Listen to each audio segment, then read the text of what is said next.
नाचे शादी में, रंग जमा देव तोहरी आबादी में। सुना पिया मन में तू बाती दबा के धरा, चले जाई बिया हका के उहे हमके लबे करा। हाँ चले जाई बिया हका के उहे हमके लबे करा। सुना सजन अब बात कान खोइला का सुना, जे सिंदूर मांग में डालते ओढ़ लहली चट पे करते। जे सिंदूर मांग भरते वो हिलाऊ दे बाई करता रे।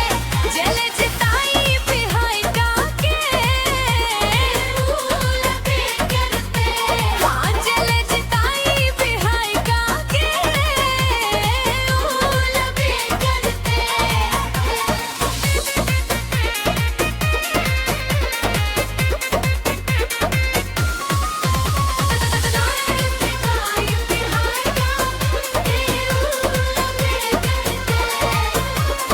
रोजे रोजे आके हमके खिड़की से निहारना, बिना बजने बैंड बाजा हक तू जतावना।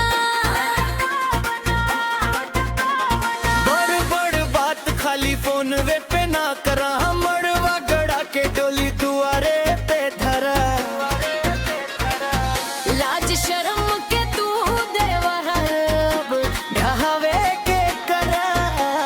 सुनाए सजन अब बात कान खोइला का सुना, जे सिंदूर मांग में डालते ओढ़ लहली चट पे करते।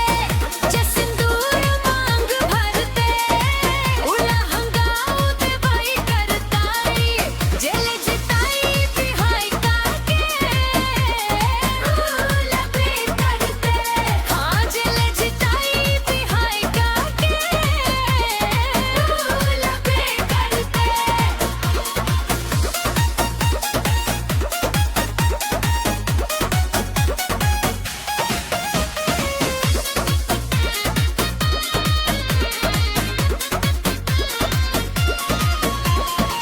सखी सहेली सब चिढ़ावेली हमके, कहिया ले जाई है सजन बातों के।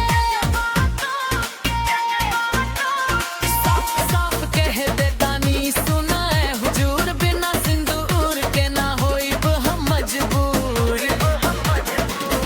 करी के सगाई जल्दी तिलक चढ़ावे के करा।